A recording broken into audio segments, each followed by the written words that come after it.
想到我只是比平时晚回家2个昆时，结果竟被高冷校花给尾随了。看着光明正大走进客厅的绝美女子，我满脸错愕。这是我家，你要干什么？可话还没说完，我就被少女壁咚到了墙角。她戏谑地挑起我的下巴，同学，你要老婆不要？还没有回过神来的我再次震惊。你这是什么奇怪的问题？我想你应该先回答我的问题吧？还是说，难道你是一个不喜欢现实女人的死肥宅？死肥宅招你惹你了？我马上就想爆发自己的小宇宙，但是在白悠悠这绝美的容颜面前，完全提不起勇气。她可是全校13亿男生心中的完美女神啊！我如同一只受惊的小鹿，根本不敢去看她，小声嘀咕道：“我才不是死肥宅呢。”白悠悠嘴角一弯，很淡定地坐到沙发上，从茶几的抽屉里面翻出了几本动漫杂志出来。封面还是那种可行可靠的萝莉。此刻我觉得少女已经完全化身为了恶魔，而自己则是被她胁迫的存在。都大2了，竟然还痴迷这些东西。动漫杂志摆在茶几上，在我看来自己就像被公开处刑差不多。所以林雨同学，现在是不是该你回答我的问题？白悠悠轻轻拍了拍手，似乎很满意这个结果。我立马认怂弱弱道：“白同学，你到底想做什么就说吧。从今天开始，我就会住在这里，我们同居吧。”同居。我又一次被震到了。看起来你似乎很不情愿。被白悠悠危险的眼神一盯，我只感觉自己头皮发麻。话说他这是图自己什么呀？我1没钱2没权，长得也不是很帅，就在唱跳 rap 打篮球，之前也和他没有什么交集啊，真的是莫名其妙。白悠悠似笑非笑的看着我，怎么样？考虑好怎么答复我了吗？行吧。我老脸一红答应下来，心想和这么娇滴滴的一个美少女同居，反正自己不会吃亏就是了，白给的不要白不要。白悠悠满意的点了点头，很好。明天上午你有课没有？没有。那好，记得明天上午拿着你的户口本、身份证和我出去一趟。闻言我满头问号，这是要干嘛呀？户口本、身份证这类十分重要的东西，我觉得还是得谨慎一点。那个，我想问一下，拿户口本这些你是想用来干什么？一想到网上那些用户口本干一些违法的事情，我就感觉自己是不是被拐进了什么传销组织。现在白悠悠这个头目要对自己实施人身限制，告诉你也没什么，其实很简单。白悠悠推开了我卧室的房门，我们去民政局结婚。原来是结婚了，我暗暗松了一口气，这也不是什么非法的事情，双方年龄也够了，很正常很合理。等等，好像不对吧？刚刚他说的应该是结婚吧？结婚，我差点没被吓死。你真的？然而后面的话还不等我说出口，就见白悠悠已经进了我的房间，而且连卧室的房门都被反锁了，我也没胆子去开门。话说这个不速之客反锁卧室门的意思是让自己睡沙发吧？第2天我是被锅碗瓢盆碰撞的声音吵醒的，迷迷糊糊的睁开眼睛，就见白悠悠拿着锅铲从厨房走了出来。你醒了？我看厨房里面还有些食材，所以做了早饭，进来端一下。我有些茫然的搓了搓自己的脸，确认自己不是在做梦后，然后进了厨房。这年头女孩子吃外卖的觉悟比男孩子都还高，我可不觉得白校花会做出什么好东西来，然而现实却又让我大吃一惊。什么叫色香味俱全？爱了，原来白校花的厨艺这么好。白悠悠抬起头，原本淡定的脸上忽然绽放了一丝甜甜的笑容，我顿时就被迷得呆住了。话说这白悠悠这么诱人的吗？少女娇嗔的看了我一眼，你干嘛？不是，我没有。我连忙埋下头不敢再去看她。吃完早饭我便主动的收拾碗筷，白悠悠看着我的背脊，嘴角挂起了一丝若有所思的笑意。接着2人便去民政局领了证，看着手里的红本本，我突然就觉得很茫然，怎么一上午下来自己就成了已婚人士了？白悠悠跟在我后面依旧是那副淡定的表情，看够了没有？从今天起我们就是合法夫妻了。我挠了挠脑袋，感觉整个人都是晕乎乎的，特别是看着白悠悠精致的脸庞，仿佛如同做梦一般。走吧，回学校了。你下午不是还有课吗？好，上午的课很快就结束了。刚回到宿舍没一会儿，胖子就一脸震惊的冲了进来。儿子们，大事不好！发现奇特目标进入男生的寝室了。众人一下子冲到了寝室门口，强势围观。只见一个白色短裙的美少女正缓缓走来，最后停在了我的宿舍门口。白悠悠面无表情的看着我。午饭时间到了，要一起吃吗？看着周围同学们亚麻呆的表情，我顿时有些紧张。好的，走吧。白悠悠同学。白悠悠皱了皱眉头。林雨，你的称呼错了。见我一脸不解，白悠悠淡定道：“你应该称呼我为老婆。”闻言，整个男生寝室楼似乎一下子安静了下来，仿佛连针掉落都可以听见。我脑袋更是嗡的一下，为什么白悠悠要把这个事情说出来呢？胖子立马反应过来啊，白同学，你现在是和我们老3在交往是吗？真是，老3也不说一下，你们这么低调。白悠悠想了想，认真道：“请不要误会，我们并没有交往。”胖子一肚子的话被堵在喉咙，这到底是什么情况？这时白悠悠却伸出手，看样子似乎是在示意让我牵着她。可单身20年的我还是第一次被女生邀请牵手，我颤颤巍巍的伸出手，然后2个人便十指相扣。在这个瞬间，我仿佛听到整个男生寝室楼一地心碎的声音。还有，为什么女孩子的手这么软，还这么香？我说不要误会的意思是，我们不是男女朋友关系，我们是夫妻。我们刚刚听到了什么？好像听到白悠悠说了什么了不得的话，不是男女朋友关系，而是夫妻。待我和白悠悠走出男生宿舍的时候，男生寝室里顿时炸开了锅。学校食堂内，尽管我知道白悠悠在学校是很有人气的，但是有人气成这样我还是没想到的，只是吃个午饭而已，结果就被一群人围观。然而白悠悠却似乎不在意周围的目光，见我一直埋着头不说话，她从自己的碗里夹了一块肉放到我的餐盘里面。下午有课吗？有，要上到4点。那行，我在图书馆等你，4点下课后过来接我，另外帮我整理一下行李。好的，行李我都说了要和你同居的，所以我寝室里面的行李也要搬到你那里去。那个，你寝室的人不会说什么吧？毕竟我们年龄都还小。闻言白悠悠却毫不在意，如果我在意周围人的看法，我就不会和你结婚了。所以白悠悠同学，我能问一下，为什么你会想要和我结婚？我小心翼翼地问道，生怕白悠悠的面部表情一下子又变得危险起来。我知道你是校花，也很漂亮，但是在昨天之前你应该不认识我，我们甚至都是第一次见面。白悠悠，你了解我吗？你和我结婚实在是一件对你而言很是冒失的事情。白悠悠被我话给逗笑了，老公你可真是傻乎乎的，我可不会嫁给一个我不喜欢的人。我愣了一下，然后脸上开始泛红。那你是从什么时候开始喜欢我的？我也不知道是不是该相信白悠悠的这句话，但是我只感觉到自己心跳的好快。刚刚她叫自己老公了，所以她是真的认可我是她老公的身份。白悠悠做了一个超级可爱的表情，这是一个秘密，因为下午有课的缘故，所以我陪白悠悠吃完午饭就回到了自己寝室。然而刚一进去，我就被室友按在了床上。老实交代，你和校花小姐姐到底怎么回事？我也没想到该怎么解释了，因为这实在是太过匪夷所思。于是干巴巴道：就你们想的那样，你当我们傻是不是？说吧，你到底是怎么把我们的女神泡到手的？说出来你可能不信，我其实才是被泡的那个。其实我们很早以前就认识，只是一个很偶然的因素，然后才在一起的。为了不让寝室里面的几个基佬认为白悠悠有神经病，我还是斟酌一番想了一个勉强说得过去的说辞。所以你们是真的结婚了？我想了想，还是点了点头。我们已经领证了。闻言，胖子倒吸了一口凉气，大学就领证，你们这么搞也太高调了吧？我不知道这个问题该怎么回答。总而言之，实在是说出来没人信啊。下午上完课，我来到图书馆，一眼就看到了白悠悠。她穿了一件白色的短裙，一双白嫩的大长腿很是惹眼。少女此刻正在看书，我动了动眉毛走过去。这里你可以设置一个条件，然后代入条件，在我这学霸大佬的指导下，白悠悠很快就把不懂的问题给搞定了。但此刻我却感觉有数道带着杀气的目光向我投来，顿时内心慌的一批。老公，去和我搬行李吧。这一句话更是开启了嘲讽模式，让图书馆的众多男生都红了眼。我心里莫名的泛起一种骄傲，然后屁颠屁颠的跟着白悠悠就往女生寝室去。没多久，少女就拖着行李箱下来，走吧。我想了想，自己作为老公，帮白悠悠拿行李应该是自己的分内之事吧。有些僵硬的接过少女手里的行李箱，白悠悠嘴角挂起一丝笑容，谢谢老公。我再次被少女的笑容给惊艳到了。妈妈，你儿子出息了，这么可爱的女孩子，真的就是自己的老婆了。这里是天堂吗？到了出租屋，我帮白悠悠把行李箱和一些衣物整理好后询问道，需要去买一点你生活的必需品吗？生活必需品？白悠悠咬着好看的手指头想了想，如果说还有什么是我的必需品的话，大概就是老公你了吧？啊，为什么白悠悠可以这么撩人啊？看着我害羞的样子，少女不由得感觉有些好笑，自己都不知道这个家伙在这个时代竟然这么青涩。那我们还是去逛逛超市吧，牙刷什么的都要用到，顺便买一点菜吧。学校食堂不好吃，外卖又挺贵的，这是什么神仙对话？不是，他真的已经进入了妻子这个角色了吗？白悠悠耸了耸好看的眉头，老公，我真的很确认我是你的妻子。闻言我满头问号，自己刚刚是把心声给说出来了是吗？好羞耻啊！随后两人来到小区楼下的超市，小林啊，今天这么早下课？刚一进去，超市大妈就热情的打招呼，再见到白悠悠不禁诧异道，你同学？对，没错，我同学。你好，我是林宇的妻子，我叫白悠悠。白悠悠不露痕迹的盯了我一眼，微笑着给超市老板打招呼。超市大妈打趣道，林宇这小伙子人不错，还害羞呢，别人女孩子都比你大方。闻言我脸色迅速染上绯红，逃也似的买东西去了。买好后两人回家各自洗漱一番准备睡觉。我走进卧室抱了一床被子打算继续睡客厅，却被白悠悠给挡住。老公今天晚上就不睡客厅了吧？我下意识的问道。那我睡哪？白悠悠脸色一红，老公睡这里吧。说完少女就坐到床上，拍了拍自己身旁的床铺，睡哪？今晚上你就睡床吧，老是睡沙发对颈椎也不好。闻言我的脸嗖的一下就红了，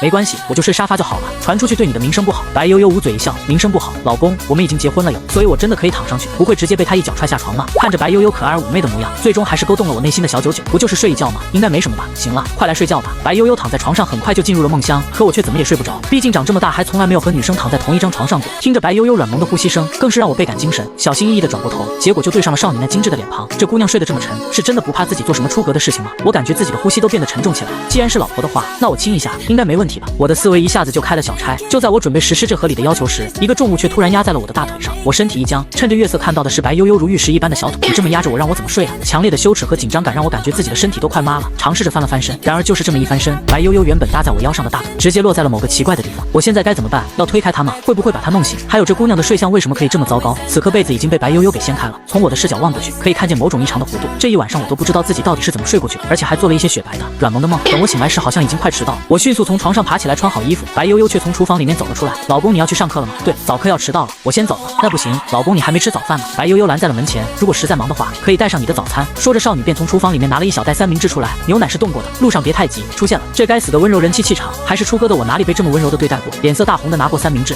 谢谢了，悠悠，我就先走了。好的，老公慢走哟。教室里我看着桌上的三明治还有牛奶，感觉很不对劲。为什么白悠悠会这么熟悉自己的口味？我从来没有对别人说过自己只喝冰冻牛奶的这个习惯。我靠，老三你至于吗？你对着一个三明治发什么呆？不饿吗？不饿我吃了。这是胖子打断了我的思绪，我看你是在想屁吃，这可是我老婆给我做的。胖子一双手悬在半空中，这大清早的没吃饭就被喂一口狗粮的感觉简直酸爽，感情淡了。儿子，你这么不孝，爸爸很难办了。我把三明治塞进嘴里，对着胖子做出一副很香的样子。算你狠，有老婆了就很了不起啊！我直接开启了嘲讽模式，我有老婆我骄傲。白悠悠上午没课，她站在我出租屋的客厅内叉着腰，许许多多的记忆涌入心里，一张绝美的脸上绽放出笑容。以前就这么爱干净的吗？真是可爱。既然老公出去了，就让小娇妻把家里收拾干净吧。自言自语了半天后，便给我发了一条微信，老公，中午要回家吃午饭吗？看到消息后，我的心里一动，好的悠悠。随后白悠悠便开始准备做午饭。11点多钟了，她还在厨房忙碌着，这时却响起了敲门声。今天下课这么早，白悠悠念叨了一句，打开房门，却见到一个中年男子站在门口，一脸的平静。大小姐，中午好。白悠悠一捂额头，你们到底是怎么找到这里的？大小姐，想要知道你的行踪不难，你告诉家里，我这学期都不会回去。中年男人点了点头，老爷说了，小姐已经大了，什么事情小姐您大可以自己做主，我结婚了。中年男人平静的面容第一次有了反应，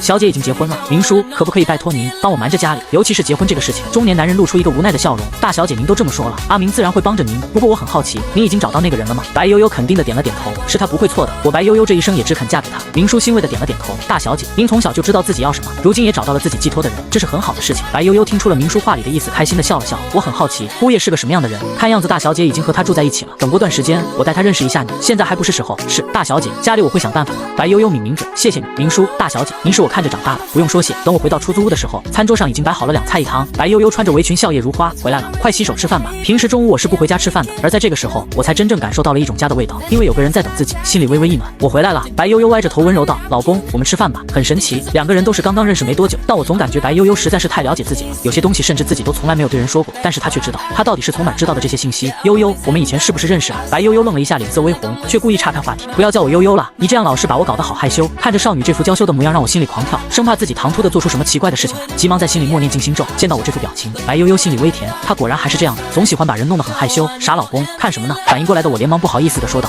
对不起，实在是悠悠你太可爱了。”然后两个人的脸蛋都同时迅速变红，白悠悠有点不自然：“快点吃，下午我还有课，你要一起回学校吗？我下午要去工作，而且我下午也没课。”气氛又是旖旎又是青涩，接着两个人都沉默着不说话，默默的吃着午饭。饭后我站起来主动收拾碗筷，看着我在厨房里面忙碌的身影，白悠悠不由得抿嘴一笑，不知在想些什么。等我洗完碗出来，就看到她正望着自己的身影在发呆。悠悠，你在看什么呀？白悠悠回过神来，脸色微红，看着少女这副娇羞的模样，我感觉自己的心脏都跳漏了半拍，好半天才回过神来。白悠悠似乎很满意我对她那痴迷的表情，她可不相信在自己这时不时刻意的引诱下，林雨这个处男会不上钩。温水煮青蛙总是会有煮熟的一天，而我可并不知道自己已被眼前的少女当成了青蛙正在煮。摸了摸脑袋，对了，我该去工作了。白悠悠点点头，路上注意安全，辛苦了老公。我兼职上班的地方是学校附近的书店，平时的房租和生活费都是靠这里的工资和接一些私活去维持的。临近下班的时候，一位很有韵味的嗨丝御姐笑脸盈盈的朝我走来。林雨最近还是很忙呢，她是这个书店的富婆老板，麦店长。我抬起头打招呼，在别人的地盘上混饭吃，温良恭俭是必备的技能。小林，今晚上该到了和你结算报酬的时候了，一共2500，是需要现金还是微信都可以。麦店长你方便就好。麦芒点点头，直接用微信给我转了钱。我冒昧的问一句，小林，你这半年有储蓄吗？有吧，多多少少存了一点。如果我说让你接手这家书店，你有没有什么想法？麦店长不打算做下去了吗？我有些惊讶，平时事情比较多，很多时候也顾不上这边。你也知道我只是偶尔过来，如果你想接手的话，我可以便宜点转给你。我苦笑一声，麦店长，我倒是有兴趣，但是钱可能不够，只有6万，这算是我全部的身家。这样啊？麦芒看着眼神清澈的我思忖许久，你看这样行不？以后你来做店长，我给你加薪，但是你要把更多的精力放到店里，可以吗？闻言我愣了一下，本来以为这份兼职都快没了，没想到却峰回路转。我知道你学习成绩很好，而且平时也接一些私活，你少接一点私活，剩下的我用工资不激你，条件就是管好这家店。我想了想，感觉可行，那就谢谢麦店长的厚爱了，以后该叫你林店长了。诺，一试诚意，不多，5000块。我搓搓手，并没有拒绝，谢谢老板。回到家里，白悠悠果然还没有睡觉，只见少女湿漉漉的头发随意的披在身后，不施粉黛的脸上还有一丝洗澡带来的红润。我回来了。白悠悠温柔的接过我手上的小盒子，辛苦了，要吃一点宵夜吗？还做了宵夜，我有些诧异。谢谢你，不用谢，我希望能够把老公你的胃口养刁，以后只吃我一个人做的食物。看着我正在吃她亲手制作的美食，白悠悠好像是做了某件很不得了的事情一样，十分开心。她肆无忌惮地打量着我，熟悉的脸，熟悉的嗓音，甚至是熟悉的吃相。白悠悠脑海里面闪过某些画面，顿时感觉有些羞涩。好吃吗？我点了点头，不由得夸赞道：悠悠你真是太厉害了，只要老公你喜欢就好。晚上两人依然睡在同一张床上，晚安，老公。白悠悠说完这句话就关了灯，整个卧室顿时陷入了寂静。但问题是，我根本就睡不着啊！洗了澡之后的白悠悠如同出水芙蓉一般，沐浴露混合她本身的体香，不停地传入我的鼻腔。月光下她的皮肤如同凝脂一般，仿佛能够发光。这么偷看是不是有点不太好？我刚想收回视线，结果就对上了少女那满含秋水的目光，有思念，有爱恋，这目光美得简直惊心动魄。对不起，偷窥这种事情是不对的。我赶忙道歉，然而白悠悠却枕着自己的手臂，并没有在意。老公你不用道歉，如果老公你喜欢看悠悠，悠悠也很开心的。白悠悠说完这句话，自己的脸都忍不住红了大半。我还是一个感情上的初哥，怎么受得了这种挑逗？此刻只感觉心跳得飞快。白悠悠似乎是知道我的想法，轻声道：我知道老公还有很多疑惑，但是如果老公觉得有必要的话，我们可以重新谈一次恋爱。重新谈恋爱，先婚后爱也没什么吧？我可以给你一个追我的机会哦。白悠悠脸色微微泛红，闻言我吞了吞口水，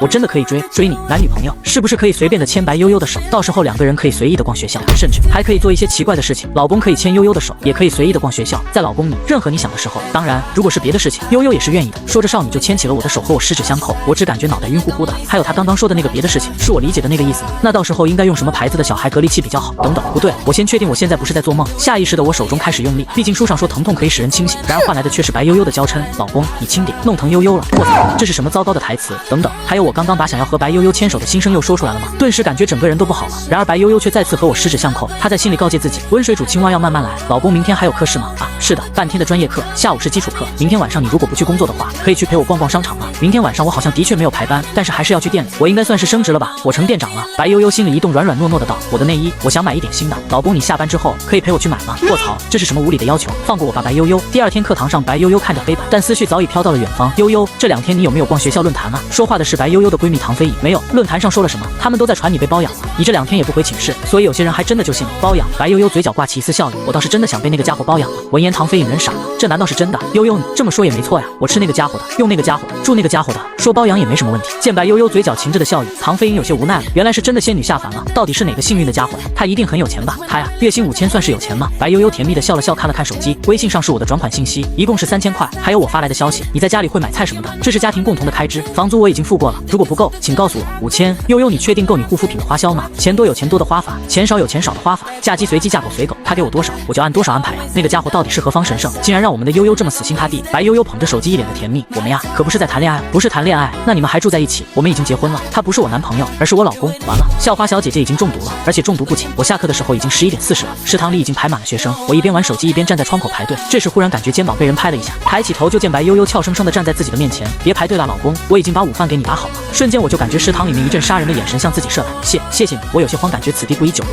白悠悠毫不在意周围人的眼神，牵着我走到位置上。小影，这就是我的老公林宇。唐飞影见到我不由得眼前一亮，小哥哥的皮肤白白净净，气质略偏阴柔，大概是因为白悠悠的气场太过强烈，我和他站在一起的时候，总显得我就是一个弱瘦小哥哥。如果非要说包养的话，大概也是白悠悠包养了林宇才对。这个可怜的弱瘦小哥哥，这都才大二就要被白悠悠摧残了。唐飞影这腐女的脑子一下子就开始了各种毛病，两女一男坐在一起吃饭的感觉还是有点奇怪。不过很快胖子的到来就让这种古怪消弭无踪。原来你在这里。胖子大咧咧的坐在一旁，直接忽视了唐飞影的存在。白悠悠同学，我们老三没有欺负你吧？敢欺负你的话，告诉我们，我们收拾他。白悠悠抿嘴一笑，老公对我很好，才不会欺负我，对吧？老公，这句话说完，我只感觉自己的脊梁骨一凉。看来少女刚刚那句话无形之中又给我拉起了一波仇恨。我无奈的随着她的话说道：“你想多了，白悠悠这么可爱，我怎么可能舍得欺负她？”白悠悠一双大眼睛笑成了好看的月牙状，夹了一块肉放到了我的嘴边，娇嗔道：“就知道让人家害羞，把嘴给老公堵上。”白悠悠同学，你再这么秀恩爱，你老公今天可能不能活着走出学校。下午没课后，我便来到了书店，服务员都微笑的向我打招呼：“林店长好，小林学长，恭喜啊！”这时一个娇小可爱的身影闪到我面前，她是大一学妹张妙，也是在店里做兼职的。小草莓今天也有空吗？下午课上，听麦店长说小林学长晋升了，所以我来祝贺学长升职。少女娇羞的递过来一个小盒子，谢谢小草莓。时间来到晚上9点半，我收拾一番正准备下班回家时，一个俏丽的身影走到吧台，不是白悠悠还能是谁？客人我们要打烊了。张妙打着哈欠说道：“没关系，今天我可以稍微加一会儿班。小草莓你先回学校吧。”我脸色微红的挠挠头。张妙愣了一下，见两个人的目光流转，有些酸酸的东西在里面，她忍不住问了一句：“小林学长的熟人吗？”一时之间我不知道该怎么解释和白悠悠之间的关系。真要说校花小姐姐是自己老婆，估计会被人骂神经病吧。白悠悠恰如其分的开口：“是熟人，而且很熟的那种。”悠悠想要喝点什么？我是来等你的，想喝的话，不如回家做给我喝。回家？张妙恍惚了一下，然后如临大敌的看着白悠悠，这个人是小林学长的亲人吗？可看起来长得一点都不像啊，他一看就不是什么好人。学长你不要被他骗了呀！小草莓心里在嚎叫，但是面子上却什么也看不出来，只是静静的看着我。我将吧台打扫干净后笑道：“走吧，那我们就回家吧。你是不是搞忘了你答应过我的事情？”张妙立马支棱起了耳朵，是要去买那个吗？我实在是不好直接说小衣服小裤子什么的，那样也太过羞耻了。然而我遮遮掩掩的话在张妙听了后可就十分的不妙了，那个到底是哪个？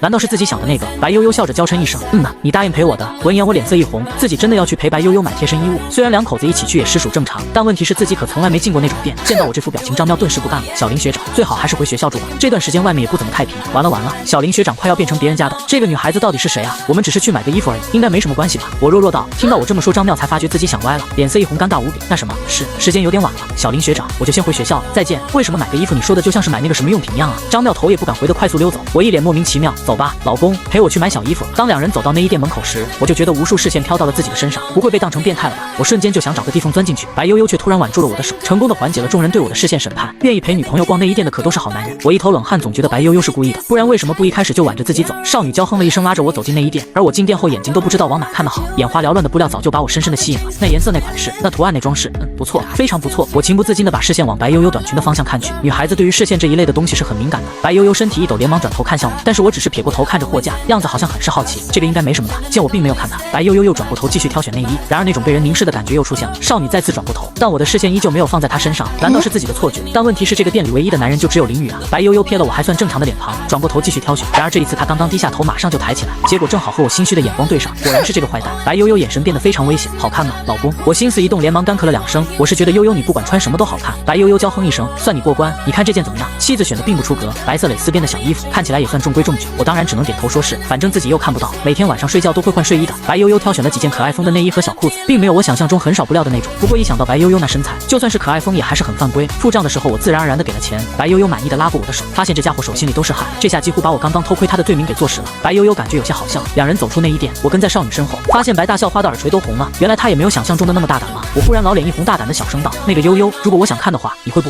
会穿给我看？”白悠悠转过头，一脸疑惑：“老公，你刚刚说了什么？”我只感觉自己全身在发烫，像是一只熟透了的虾。那什么，如果我想看的话，悠悠你可以穿给我看吗？就今天晚上买的那些可爱的。闻言，少女的脸刷一下以肉眼可见的速度变红。这个家伙为什么可以这么正大光明的提出这么不合理的请求啊？原来他主动付钱是奔着这个去的。虽然很害羞，但是白悠悠却也觉得有些自豪。见少女沉默不语，我觉得自己简直罪恶深重，连忙道歉，对不起，我就是随便说说，你千万别放在心上。白悠悠低着头沉默一会，随后娇声怯语，如果老公想看的话，悠悠可以穿给老公看。话毕，少女只感觉自己脸上的蒸汽都快冒出来了。闻言我暗暗心惊，迅速默念清心咒。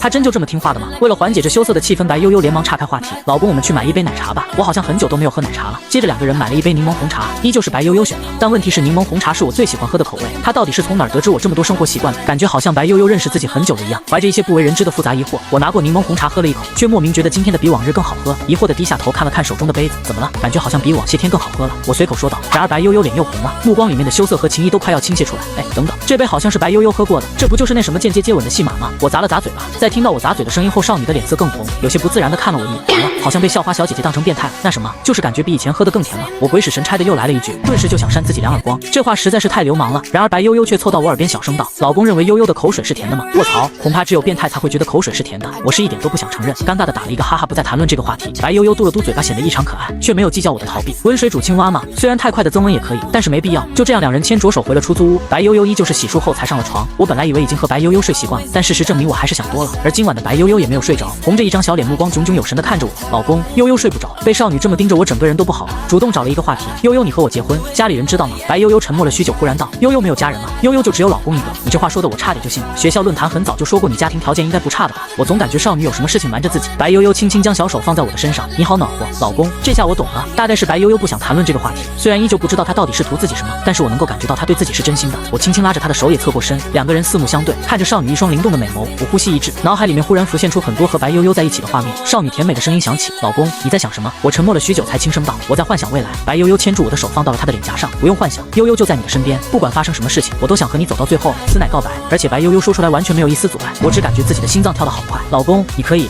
闭上眼睛吗？少女的声音都在颤抖。闻言我听话的闭上了眼睛，是需要我干什么？然而我的话都还没有说完，一个温暖柔软的嘴唇就已经轻轻地贴在了我的嘴唇上，这是白悠悠的香吻，我都不知道自己是怎么睡过去的，可能是少女的唇上有魔法吧。总而言之，我觉得自己做了一个很甜的梦，梦里白悠悠。算了，反正我的初吻就这么莫名其妙的没了，这让我到学校上课之后都还一直在傻笑。胖子拍了拍我的肩膀，话说你今天一上午都在傻笑，是遇到什么开心的事情了吗？我连忙收敛笑容，有什么事情吗？没什么，觉得你的笑容好像很恶心，你今天整个人都散发着酸臭味，真的很恶心，你这个基佬才恶心，居然这么说爸爸。另外一边，白悠悠结束了上午的基础课，揉了揉有些发胀的太阳穴，唐飞影凑了过来，啧，昨晚上你在那个家伙的家里住的，最近我都会在他家住，还有你这一脸八卦的表情是什么意思？一想到我心爱的悠悠同学被某个男孩子糟蹋，我就觉得心里很难过呀。白悠悠捏住唐飞影的脸冷漠道，呵呵，你想太多，我和小林清清白白啥也没有发生，接吻除外。唐飞影愣了一下，他这么纯洁，不对啊，你这么大的美女送货上门，他竟然还忍得住。白悠悠放在唐飞影脸上的手指开始用劲，痛，我错了，悠悠我错了。唐飞影疼得龇牙咧嘴，连忙求饶。中午下课，我正准备去食堂，可刚走到操场，一个身影就干净利落地冲到了我的怀里。哥，我好想你。抱住我的人是我的妹妹林星，两人差不多算是青梅竹马，毕竟都是在同一所福利院出来的，怎么还和小孩子一样？我连忙躲了过去。我警告你啊，你害得我高中3年风评被害，都说我是萝莉控，我特么是正常人。林星吐了吐舌头，哥，你今天下课好早啊。我刚想说些什么，一个悦耳的声音便从背后传来，小林，中午一起吃午饭吧。林星一脸警惕地看着眼前的绝美女子，哥，这个女孩子是你就是林星吧？我是小林的妻子，你可以叫我悠悠姐。妻子。闻言，林星感觉自己的世界仿佛都崩坏了，她一把抱住我，恶狠狠地盯着白悠悠，哥，这个女人好坏，她竟然说她是你的妻子，你快拒绝她呀，快点。我摸了摸脑袋，有些尴尬。那个悠悠说的没错，我的确已经和悠悠结婚了。结婚？小林哥已经结婚了，已经是别人的老公了。他一头埋进了我的怀里，哥哥你怎么还不明白？小新是在担心哥哥呀。白悠悠仿佛早就预料到这一幕，小新你放心，姐姐会照顾好你哥哥，也会照顾好你的，我才不需要你照顾，我哥哥也不需要你照顾，小林哥有我就好了。说完，他还把头放在我身上蹭了蹭，我一头冷汗。小新啊，我的确是和悠悠已经领证成为正式的夫妻了。林星挫败地趴在了地上，完了，这才几天没见，小林哥就已经被下蛊了，还是很深的那种。小新还没有吃饭是吧？中午一起吃饭吧。白悠悠笑着揽过了他的肩膀，并凑到他耳边小声道，如果你还想要留在你哥的身边，最好乖乖听我的话。哥，这个人真的是个坏人。林星直接就被白悠悠给吓得瑟瑟发抖，可我并不知情，自顾自地向前走去。食堂那两个少女坐在一起，瞬间就爆发了战争。你是什么时候和我哥结婚的？几天前。你问你哥，他应该比我更清楚。所以你是不是觉得我哥很好骗？白悠悠捂嘴轻笑，当然，老公是很单纯的，很轻易的就被我骗了身子。在一旁不敢插话的我满脸问号，什么跟什么呀？人家还是黄花大闺男呢，别乱讲好不好？这瓜田李下的，林星一张小脸更是涨得通红，眼巴巴的看着我。哥，你看他啊，这吃饭，先吃饭。我急忙跑去排队打饭，留下两女坐在位置上对峙。白悠悠笑眯眯的道：“小心啊，你只是林雨的妹妹，又不是他女朋友。”林星气鼓鼓的看着他，你这明显就是偷鸡摸狗，你不是校花吗？校花也做这种事情，这不更好？嫁鸡随鸡，嫁狗随狗。反正如果你想继续留在林雨身边的话，必须听我的话啊！这个人好霸道，我好气啊！我呢是林雨的合法妻子，而你只是一个隐形的青梅竹马。你说你的小林哥是站在谁的一边？林星差点被气哭了。我这一周不见，就出现一个很凶的大佬跑来偷家，而且还成功了。你到底为什么会看上我哥呀？他又不帅，没钱，还是一个死宅。林星苦口婆心的劝道：“白学姐，你在学校那么多优质簇拥，干嘛要来祸害我哥呀？但我就是喜欢他呀，喜欢这种事情是没什么道理可讲的。什么喜欢？你不是这学期才和他认识的吗？你都不了解他也说喜欢他？”白悠悠淡定的竖起一根手指头摇了摇：“你说错了，我很了解他，甚至我比他自己都还了解他。我白悠悠可不会嫁给一个我不喜欢的人，哼，我可不会认你这个嫂子。没关系，林雨认我当老婆就可以了。你吗？以后想要留在林雨身边，不还得看我？你说说，如果我让林雨不再搭理你，他会不会听我的？这个人好讨厌，竟然光明正大的拿哥哥威胁我，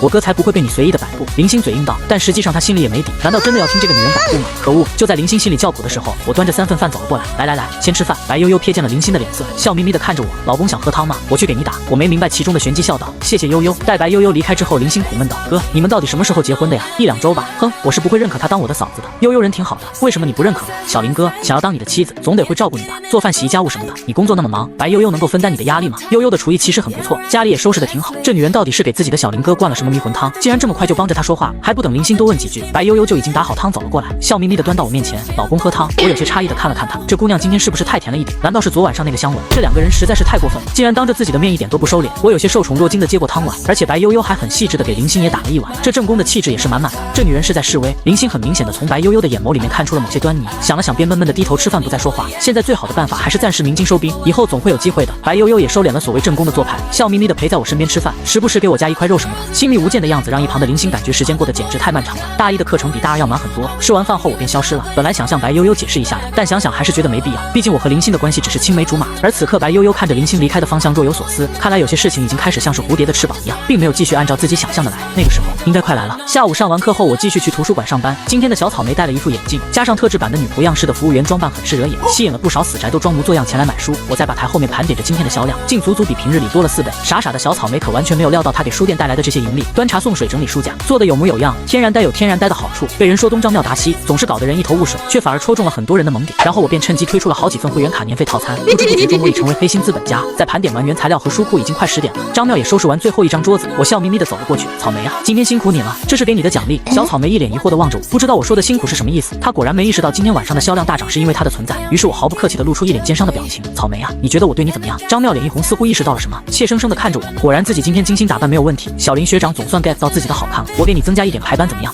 牛逼！可怜的小草莓超级无语，我把你当最好的学长，你竟然想的就是如何压榨我，我是不可能答应你这种过分的要求的，绝对不可能。小林学长，如果你加班的话，那草莓也可以加班，人总是有很多言不由衷的时候，对吧？张妙也不知道自己为什么会如此顺利的答应了我的加班请求，而且附带的还是一句几乎可以算是明示的话。可我并不理解这所谓的明示，大方的拍了拍胸脯，我是店长，我当然要来，不然你们饮品怎么做？果然是这样，这个人是西格玛男人吧？从明天开始你就上周2、周4、周6的晚班吧，日薪的话我会给麦老板争取，你看怎么样？你说是啥就是啥吧，我已经没有力气了。小草莓软弱无力的收拾一番，打算离开，推开门就见一个黑长直出现在店门口。果然是人生第一大敌。今天自己穿了白丝，这个很危险的女孩子就穿了黑的。白悠悠嘴角微微一弯，小草莓好，白学姐好。见到这个女人还要客客气气的打招呼，好气。白悠悠却似笑非笑说了一句张妙完全听不懂的话，没想到这么快就遇见你了。张妙一头雾水疑惑的望着他，没什么，加班辛苦了。哼，知道我天然呆还在给我打哑谜，真是讨厌。待张妙走之后，我也推门走了出来，再看到打扮很性感的白悠悠也愣了一下，好像中午吃饭的时候她还不是这身吧。白悠悠很满意我这惊艳的表情，自然而然挽起我的手臂，老公，我们回家吧。今天什么时候换了衣服的？回家的路上我还是忍不住问了一句，下午下课回家换的，我还在家里给你做了宵夜，这一身好看吗？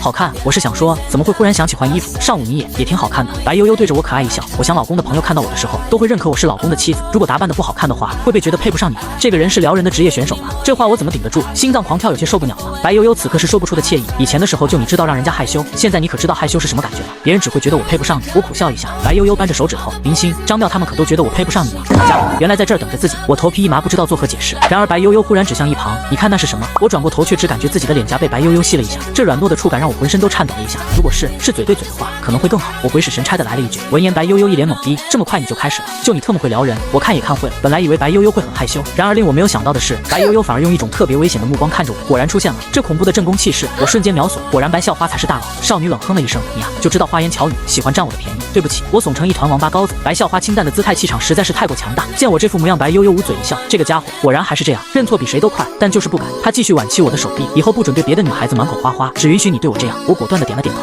一副很是听话的样子。次日我起得比较早，给白悠悠做好早餐就去了学校。对于书店的客流潮汐，我决定对书店管理系统进行改进。笔记本电脑上全是旁人看不懂的代码。胖子很是好奇凑了过来，什么东西这么神秘？我笑而不语的合上电脑。油黄？什么油黄？我玩过吗？怎么样？带不带戏？这个我分享给你，你可千万别告诉别人。一个美女大战7个壮汉，游戏很好玩，注意别被蒋竹发现了。胖子脸色一僵，讪讪道：“如果尺度太大，要不还是算了。那好吧，不传了。爷啊，没什么，我悄悄玩就好了。好兄弟，传给我吧。那不行，这是会害了你的。除非中午饭我请3顿，那还不够。而且你知道我口味和你不一样，所以万一我传给你，你不喜欢怎么办？”胖子想了想，没关系，不管你传给我的是啥，我都请了。我笑眯眯的关了手机，很好。刚刚那句我录下来了，如果你不请，我就把你想玩油黄的事情告诉蒋竹。好好好，这么玩是吧？算了，快把东西传给我。我嘴角一弯，笑眯眯的给他把文件传了过去。刚好这个时候老师也进来，我干净利落的进入了学习状态。不一会儿，胖子直接炸了：“你妈的，老三你坑爹啊！葫芦娃大战蛇精，你特么退钱！”我扬了扬手机，冷笑道：“退钱是吧？没关系，我刚好有蒋竹的微信，要不要把你的录音直接发给他？”胖子闻言立马秒锁：“爸爸，我错了，删了行不行？那午饭我请，午饭是吧？3顿是吧？我请。”胖子越说越气，狗东西淋雨，你最好别落下什么把柄在我的手上。白悠悠上午没课，所以中午不在食堂吃，我只好和胖子一起去吃饭。刚进饭堂，一个穿着学生装的妹子就走到我面前：“小林学长。”转过头竟是张妙。小草莓，你今天上午不是没课吗？没，上午社团临时开会，怎么今天没有看见白学姐呢？她今天在家里，你们闹矛盾了？没有啊，我摇摇头，目光一转就看见胖子正一脸猥琐的把我和张妙聊天的画面给拍下来。杰，你说如果我要是把这张照片给白悠悠同学看，你会怎么样？我内心毫无波动，甚至有点想笑。以白悠悠的智商，这种完全没有爆点的照片，她要信才有鬼。随便你，白悠悠不会相信你的。我似笑非笑的拍了拍她的肩膀，你看看谁来了？胖子顿感不妙，连忙回头，就见一个金发妹子正一脸严肃的看着自己。死胖子，你最近是不是都在躲我？来人正是蒋竹，据说是胖子的青梅竹马。胖子头摇得和拨浪鼓一样，笑容十分狗腿子。哪有啊，我这是最近比较忙。来，你请坐。这时我冷不丁的来一句，他最近是挺忙的，忙着玩游戏。狗林鱼果然在给自己下绊子，益智游戏。蒋竹你可知道的，我是老实人。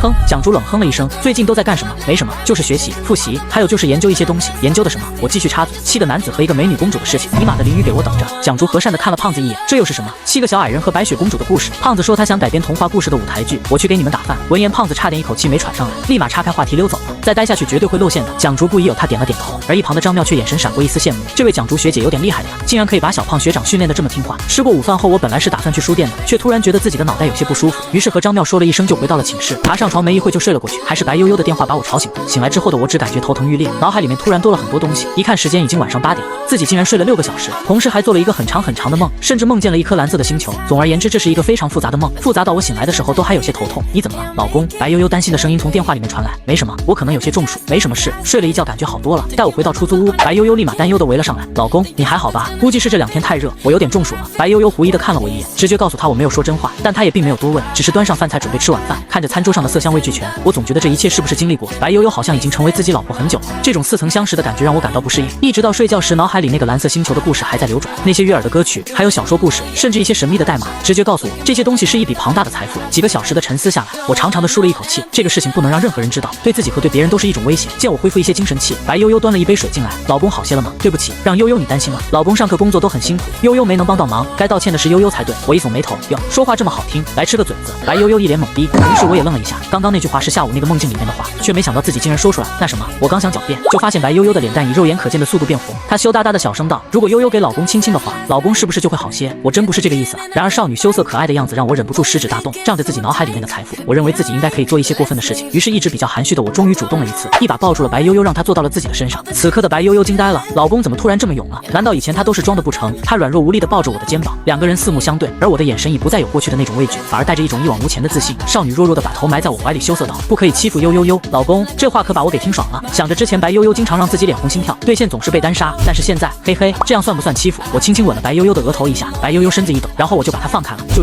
这就完了。我勾了勾白悠悠的鼻子，这事不急，有空的话可以让我见见你的家人吗？我并非一个喜欢用下半身思考的人，一旦全面的接受了白悠悠，就要对自己的人生重新规划。白悠悠神情一僵，这么快就见家长吗？悠悠还没有做好准备呢。少女的声音里面充满了心虚，说到底自己家的人是什么德行，白悠悠可是一清二楚。记得那个时候的林雨，可以说算是以一个近乎救世主的姿态踏进的白家的家门。当时他提出的条件，白家没有任何人可以抗拒，这本就是一场交易，而交易的物品就是白悠悠。老实讲，那段记忆对白悠悠来说特别羞耻，堂堂白家大小姐竟然像个小丫鬟一样，把自己打扮成礼物送上门去。但是现在回想起来，白悠悠却不免的感到有些甜蜜。但话又说回来，现在的林雨就是一个穷死宅，别说踏进白家的家门了，就连明书那关都未必能够过去。见白悠悠似乎不愿意，我也没有强求，两个人躺在一张床上的怀心事渐渐睡去。连续3天的期末考试让所有学生都不敢大意，而作为全年级常年稳居前5学霸的我，基本科科都是提前交卷。白悠悠发信息说她考完试就被家人给接回去了。小林学长，这时背后一个可爱的声音传来，见到是张妙，我打了一个招呼。今天考考得怎么样？张妙可爱的点了点头，还行，虽然比不上小林学长，但是过关应该是没问题的。那就好，别挂科就行。如果有小林学长你辅导的话就好了。我太笨，什么都学不会，还是白学姐聪明。我平静地收起手机，淡淡道，她大概也是鸡哥万岁吧。张妙抬起头看着我，不知道为什么，这2天她总觉得我气质上有种说不清道不明的变化。小林学长这一次应该也很厉害吧？我之前看论坛上说你之前好几门基础课都是满分呢。我歪着头，脸上满是诧异，这不是理所应当的吗？喂，110吗？这里有人装了一个大逼，快来抓走他！张妙一脸尴尬的笑容，是这样吗？就在少女还想说什么的时候，又有一个声音从我的身后传了过来，小林哥，你考完了，小新也考完了吗？考得怎么样？我笑着摸了摸林欣的头，这是一个习惯性动作。这位是小草莓天然呆的属性再次出现，丝毫没有觉察到林欣语气里面的敌意。同学你好，我叫张妙，你可以叫我草莓，我是小林学长的学妹。这直白可爱的语气直接让林欣都没反应过来，下意识的回应道，你好，我叫林欣，大一4班的，我是林宇哥的妹妹。小林学长还有妹妹吗？张妙一捂嘴巴，真的很高兴认识你。看着眼前呆萌的少女，林欣没有任何抵抗的就投降了，2个人亲密的握手。我也是，你们聊吧，我先走一步，要去参加一个面试，咱们下学期见。2女挥了挥手目送我离开，待我走远后，林欣才再次转过头打量着张妙。张妙，小草莓是吧？我想你应该也喜欢你的小林学长吧？张妙先是愣了一下，然后整个小脸忽然就变得通红。哎，没有的事情，你不要乱说呀，我和小林学长的关系很正常的，我差点就信了。或者要不我拿个镜子来给你照照，这满脸就写了几个字，小林学长，恋爱吗？我超甜的，还可以白给。行了，你不用解释。林欣看到小草莓这个样子就一阵无力，看来这个队友的战斗力实在是不怎么样啊，估计就和自己一样，连真实的心思都不被林宇知道。草莓啊，看来你还有很多知识需要恶补啊。阿脸是吗？小草莓惊讶道，可是我觉得好像我的成绩应该还算不错呀。这小草莓真的好呆呀。草莓，我们结成同盟吧。林欣很是无奈继续道，难道你就这么心甘情愿的把你的小林学长交给那个白校花？你这么单纯可爱，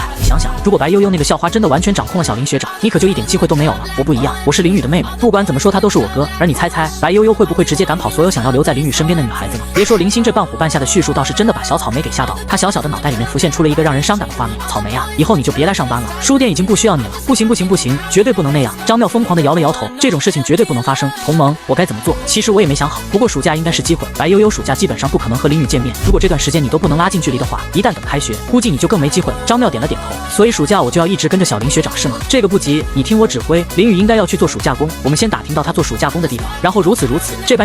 另一边，一辆黑色的轿车驶入一个巨大的豪华庄园内，车门打开，一袭白色长裙的白悠悠从车上走了下来，周围的管家和佣人都微微躬身，欢迎大小姐回家。白悠悠只是面容平静的点了点头。进入客厅，一个60多岁的老人正坐在沙发上平静的看着报纸。悠悠回来呀，坐吧，等你父亲回来就可以开饭了。好的，爷爷，听说你在学校里面恋爱了。白悠悠并没有试图隐瞒或者否认，因为那样一点意义都没有。是我一个同年级的同学。白海并不在乎，笑着问道，听说成绩还不错，综合成绩常年稳居年级前5，听他说这一次应该会进入前3，是一个很有潜力的潜力。白悠悠心里微微一痛，用这样一种不带任何情感只做价值评判的话语来形容自己深爱的人的滋味并不好受。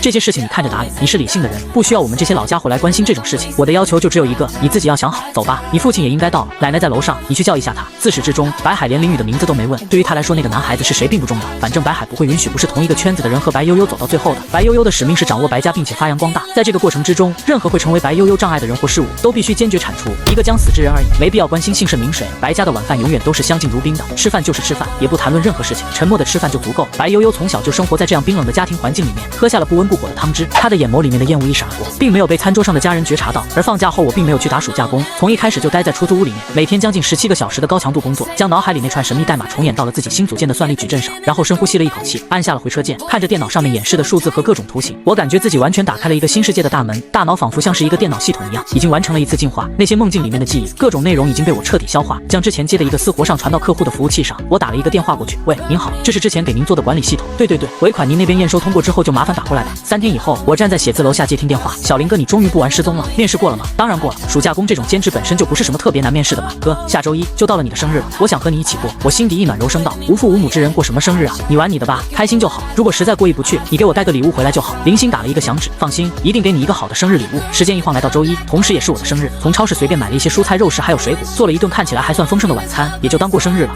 一个人的生日。就在我打算开动的时候，敲门声却忽然响起，我有些疑惑，这大晚上的会是谁啊？白悠悠？那肯定不可能，现在她应该已经在国外了。打开门，只见一个穿着粉色女仆装的小萝莉站在了门口，她满脸通红。小林学长，生日快乐！卧槽，你们城里人真会玩洛丽塔什么的，我绝对不会承认自己是一个死宅。但是张妙却穿了这么一身上门，小草莓你怎么会来这儿？小草莓期期爱爱的说道，小心帮你叫了上门服务，我差点没被自己的口水呛死。这左邻右舍都在呢，你一个合法萝莉站在我门口，不知道的的还真的以为我有什么奇怪的嗜好呢。我立马义正言辞的说道：胡说八道，我怎么可能叫这种东西？你是我的学妹，就算真的叫上门服务，我也不可能叫你。张妙闻言抬起头，十分委屈。林星说上门服务就是洗头什么的，为什么学妹就不可以？你说的上门服务是这个上门服务啊？那什么，你也别站在这里，吃饭没有？我刚好做了一桌晚饭。这一刻我只感觉尴尬无比，自己简直是太龌龊了，居然会以为草莓是做那个什么奇怪的服务。小草莓进了客厅就拿出一根白色的毛巾，然后脸色一红，把毛巾塞到了我手上，害羞道：小林学长，来吧。此刻我还没在少女这一系列的操作中反应过来，就见他已经把头埋到了面盆里，一副等待着我的样子。我直接人傻了。等等，不是我过生日吗？张妙埋着头，声音里面充满了羞涩。是啊，小新说你以前最喜欢的做的事情就是帮别人洗头了，所以让我过来满足你。洗头什么的，应该是丈夫对妻子做的事情吧？一想到等下小林学长的大手就会抚摸到自己头上，然后揉搓，还有温柔的爱抚，不行，不能再继续想下去了。草莓要变得奇怪了。张妙感觉自己的身体都在发软，双手扶着面盆，姿势要多辣眼睛就有多辣眼睛，就像是一朵正在等待我采摘的花朵一样。我就算再蠢也知道这绝对是自己好妹妹给自己下的套。草莓为人心思单纯，绝对不可能自己跑来做什么上门洗头的事情。一时间我都不知道说什么好。不过见小草莓这个样子，我也只能无奈的挽起了袖子。洗头什么的又不是没做过，在我的大手轻轻的放到少女头上的时候，让她的身子都不由得为之颤抖了一下。小林学长的手这么温暖的吗？我洗头的动作很轻柔，在按摩时还稍微用了一些小技巧，但还是黄花大闺女的小草莓哪经历过这种阵仗，樱桃小嘴不由得吐出了一串舒服的喘息声，然后马上用一只手捂住了嘴巴。我正在按摩的动作直接意外，只是简简单单的洗个头而已。你的声音能不能别这么让人误会？张妙的脸蛋红得像是要滴血一样，刚刚那个声音她自己也听到了，实在是有点。就在两人都觉得巨尴尬的时候，房间的门锁转动的声音响起，然后进来一个我怎么也想不到的人。为什么白悠悠会这个时候回来？她不是说这2天在国外吗？现在让她看到这奇怪的一幕，我都怀疑自己能不能活着见到明天的太阳。白悠悠进了客厅也直接愣住，好家伙，我不在的这段时间，你居然把女孩子往家里带了。说吧，想选一个怎么样体面的死法，但是她表面却很平静，只是歪着头看着我和张妙，整个场面一时间十分刺激，以至于张妙腿都吓软了。为什么白悠悠会这个时候出现在这里？林星不是说她出国去了吗？既然都被看到，我也只能尴尬道：悠悠你回来了呀，刚刚草莓喝饮料的时候不小心弄到头发上了，她今天穿了这个衣服不好清洗，我帮忙洗一下，你不用解释什么，我都知道。白悠悠面无表情的说道，但她心里面却在冷笑。林星给她发短信说买了礼物要送给她，却没想到是这么个惊喜，果然相当刺激。我有些无奈，只能耐心的帮草莓洗完头，随后便去厨房拿了3个碗出来，气氛显得有些诡异。白悠悠有些小幽怨的看了我一眼，老公生日快乐，谢谢悠悠。我此刻十分尴尬，而小草莓正在一旁瑟瑟发抖，完全不知道自己已经被林星给套路了，现在还给对方发短信寻求帮助呢。正在洗头的时候遇到别人老婆回来，怎么办？在线等，挺急的。草莓今天打扮的真漂亮，很可爱呀。这时白悠悠突然笑道，但这正儿八经的夸奖，在张妙听后却感觉白悠悠已经在考虑怎么处理她了。小林学长，救命啊！你老婆已经黑化了呀，你快说我的坏话，我们没那种关系的。然而我非但没有说她的不好，反夸赞道，小草莓今天确实很可爱啊！你当着你老婆的面夸我，是不是想我们一起死？一顿饭吃完，气氛虽然还是有些诡异，但是张妙反而没那么紧张了。白悠悠虽然气场强势，但是在林雨面前却一副百依百顺的样子，并没有多问刚才洗头的乌龙事件。吃完饭我就主动躲进厨房洗碗，留着2名少女在客厅聊天。今天很谢谢你啊，草莓，能够过来陪林雨过生日。暑假没有出去玩吗？张妙摇摇头，该是我打扰了才对，因为今天听小新说小林学长一个人来着，早知道悠悠姐你要过来的话，我就不来了。白悠悠再次确定了这件事的罪魁祸首是林星，面上却没有表现出来。没什么，林雨有时候工作起来就不知道日夜，你时不时过来也挺好。小草莓点了点头，小心翼翼道，悠悠姐你不生气吗？白悠悠叹了一口气，下不为例，这一次就先饶过你，再有下次，哼，出现了这恐怖的正宫气场。然而草莓却很满足的点了点头，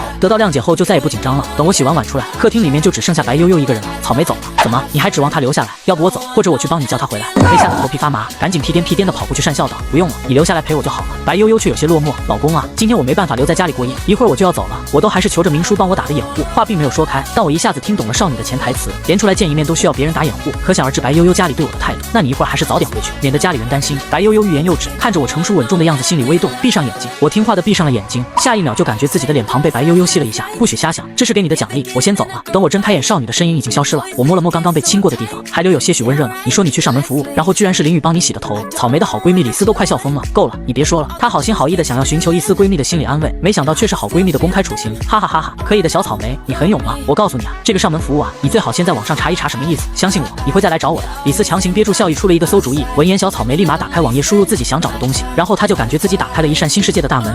怎么会是这样？上门服务竟然是这个意思？她越看心里就越慌，越慌心里就越羞涩，脸上就感觉越烫。不是这样的。小草莓感觉自己人都不好了。李斯，你一定在笑我，哈哈哈哈！小草莓，我以前听说也有些女孩子比较会白给，看样子你已经离这条道路不远了，才不会白给呢。我和小林学长的关系不是你想的那样的，我倒是有点佩服林雨了。你这么上门，他居然还给你洗头，你们是真的挺配的，一对奇葩，哈哈哈哈！草莓羞得不行，连忙挂了电话，然后疯狂的在床铺上打滚。小妙，要不要吃点水果？张母端着一盘水果进来，就看见女儿在床铺上打滚的样子，顿时就愣在原地。这个号怕是练废了。另一边，林星旅游回来降落在北岛机场，然而刚下飞机，他竟遇见了白悠悠。按道理这个时候他应该在抓林雨和张妙的搞笑事件，怎么这么快就出现在了北岛机场？林星看着他一脸警惕，白悠悠却一脸笑容。我恰好要从这里出国，所以专程来看看你。林小妹，你别想坐实你和小林哥的关系，我作为小林哥唯一的亲人，我才不认可呢。白悠悠摇摇头，小心，我可不是你的敌人，我才不想让你当我的嫂子。可毕竟我都已经和你哥领证了，你不承认也没用啊。你明明。林心怒目地看着他，然而白悠悠淡定雅贤的气质却让他感觉像是一拳打在棉花上一样，这是事实。但我出现在林雨身边，却对你没有任何坏处，反而只有好处，真是好笑。我真不觉得你在我哥身边对他有什么好处，对我有什么好处？小心，你不会真的觉得你哥在学校里面毫无人气吧？最迟1年，他就会成为青木最耀眼的存在，就算没有白悠悠，也会有王悠悠、李悠悠。闻言，林心愣了一下，你为什么敢这么肯定？以我哥那个性格，可话还没说完，他就停了下来。他大概也明白了白悠悠的意思。作为青木的学霸，不管到哪都是耀眼的存在，而林雨作为青木的佼佼者，一到大3肯定是被市场上各个公司抢着要的。白悠悠，看来你下手是真的快。林心眯了眯眼睛，说吧，忽然出现在这里是想干什么？白悠悠嘴角一弯，这样就方便谈话了。你想一想，如果我留在你哥的身边，是不是无形之中就挡住了很多人？林心虽然不情愿，但是却也不能不承认。我很好奇，你到底是看上了我哥哪点？如果你的理由让我满意，我们暂时休战。白悠悠想了想，认真道，因为我命中注定就是属于林雨的女人。我找的兼职是图书馆运维员，全程都是远程办公，盯着后台服务器就可以。这时麦芒却给我打来电话，最近忙不忙？小林，还好。麦店长，你是有什么事情吗？想请你帮我一个小忙，我这边还5000。果然穷人就是这样，强大的麦店长直接用金钱砸碎了我的安排，匆匆收拾了一番便出发了。而麦芒见到我的时候却是一脸头疼。我说小林，你就没有一套像模像样的西装什么的吗？你这样一身屌丝装扮是要进去砸场子吗？我无辜的摊了摊手，店长大人，你一个电话叫我江湖救急，也没告诉我穿什么呀，也没告诉我要去什么宴会啊。麦芒一捂额头，行吧，先跟我来，给你置办一套行头。这种场合你这个打扮，要么是超级大佬，要么就是250。为了不到250，我只能跟着麦芒去买了一套行头，换了一身装扮的我妥妥的就像是一个富家公子哥，就连麦芒见到都不由得眼前一亮。我说店长大人，你搞得这么隆重，是要带我去相亲吗？麦芒嘴角一弯笑道，所以你现在是要打退堂鼓？我可告诉你，这套衣服价值13万，你现在有退出的权利，但是衣服钱需要你付。我嘴角一抽，这些资本家真的就没安好心。所谓上流社会是什么样，我以前没见过，这次算是长见识了。据说这一次是个什么基金成立的庆功酒会，而麦芒则是其中的主要参与者之一。我就这么跟着他走进了会场，但依旧不知道麦店长葫芦里到底卖的什么药。毫无疑问，今天的麦芒是酒会里诸多女性中最耀眼的一个，她一副女强人的模样，气场全开之下，我感觉自己直接就被周围人给无视了。麦店长，所以你叫我来是为了看你大杀四方？麦芒瞪了我一眼，小声道，正主还没到，不过你等下可别临场当逃兵，你支付了报酬，我是不会跑的。正在2个人说话的时候，外面忽然变得有些嘈杂，周围的气氛一下子热烈了起来。麦芒嘴角一弯，正主到了。一辆加长的豪华轿车停在了酒店门口，只见一个青年从轿车上走了下来，周围的人都鼓起掌来。这人谁呀？这么风骚？麦芒没有搭理我，淡淡的看着那个青年，眼眸里面闪过一丝厌恶。青年丝毫没有理周围的众人，而是直接走到了麦芒的面前，笑道：好久不见。麦芒一副公事公办的语气，是很久不见了。白晨。青年丝毫不在意麦芒刻意疏远的语气，点点头走进了宴会厅。姓白，我微微眯了眯眼睛，只要这家伙不是白悠悠家里人就好。宴会开始，麦芒站在主席台发表了一些讲话，我在台下没怎么听，就见他下台了。而刚刚那个被叫做白晨的青年伸出一只手，看样子挺殷勤的。然而麦芒根本没有理他，径直走到了我的身边，挽起我的手臂，介绍一下我的男伴林雨。我头皮一麻，原来这个女人是想让我当挡箭牌啊，而且还是在一个自己完全不了解的领域。白晨伸到一半的手悬停在了半空，眯着眼看着麦芒，整个场地一下子冷了下来，似乎都把注意力放到了这边。芒姐，看来你别有雅趣啊，我乐意。不知道白晨先生有别的指教吗？在听到雅趣这2个字后，宴会里的不少客人都鄙夷的看向我。所谓雅趣，自然指的是某些不肯言说的东西，比如男宠。麦芒心里闪过一丝歉意，临时拉我来当挡箭牌是无奈之举。白晨一语道破也没什么，但是却没想到这个家伙这么卑鄙。然而我并不清楚这些所谓圈子里面公认的东西，只是平静的站在原地，不知道这位先生是在哪里高就啊？青木学院，我淡淡道，原来是林老师，真的是失敬了。白晨眼眸里充满了轻蔑，我想你误会了，我还是一个大2的学生，并不是什么老师。听着我认真的话语，白晨直接被逗笑了。看来麦小姐的确雅趣十足，这位学生还真的是，哈哈哈。芒姐你这眼光啊！此刻麦芒脸色非常难看，搂住我手臂的手都在微微颤抖，然而我却不以为然。我想茫茫的眼力应该还是不错的，最起码分得清楚老师和学生。我的一席话惊呆了现场所有人，大家都认为我这个男宠是不会有什么勇气反击的。一个男宠，说穿了不过就是有钱人的玩物。此刻我眼眸里面闪过一丝戾气，只不过隐藏得很好，包括麦芒都没有觉察到。白晨也没有想到这男宠竟然会反击自己，怒极反笑。看来你还不懂得尊卑，也不知道麦芒小姐到底是怎么调教的。此话一出，完全就是剑拔弩张了。我指了指自己的脑袋，智者尊，愚者卑，这直接就是在赤裸裸的嘲讽白晨蠢了。看来有些人的确喜欢不识抬举。麦芒小姐，我还是很有必要回去汇报一下对青年基金后续投资的必要。麦芒脸色阴沉气的说不出话来，然而这时一个醇厚的声音响起，白少爷，我想我还是有必要提醒一下您，青年基金是小姐指定的项目。话毕，一个中年男人平静的走了出来。白晨脸色微变，明叔，您为什么会在这里？小姐怕基金募集出什么岔子，就派老奴来看看。众人哗然，虽然知道白晨之后站着白家，却没想到这个项目直接负责人竟然是那个被整个白家都寄予厚望的白家大小姐。白老爷子对于白家大小姐的宠爱，圈内无人不知。于是当众人在看向麦芒的时候，眼神里面已经充满了渴望。实际上，不管这个基金到底如何，但只要能得到白悠悠的关注，不愁不能够发财。此刻白晨脸色更加难看了，在白家整个年轻一代全数臣服在白悠悠的脚下，这是不争的事实。白晨虽然也争取过，但他偏偏因为是庶出，结果连继承权的大门都没有迈进。然而那个白悠悠却做什么都能够心想事成。青年基金是他一手谈判，但是背后的资金却是源于白悠悠之手。可以说年轻一代的项目，连命门都掌握在这白大小姐的手上，这让白晨如何不愤怒？现在就连一个管家都敢在自己头上拉屎拉尿。黑明看着他淡淡道：少爷，做事得有着规矩，坏了小姐的规矩可不好。白晨一头的冷汗，连忙道：是，明叔教训的是。黑明点点头，也不理会麦芒，而是直接走到了我的身边，微微躬身：林少爷，这边请。见到这一幕的众人都被惊得亚麻呆住了，怎么回事？这不是麦芒的那个男宠吗？明叔怎么对他如此恭敬？他到底是谁啊？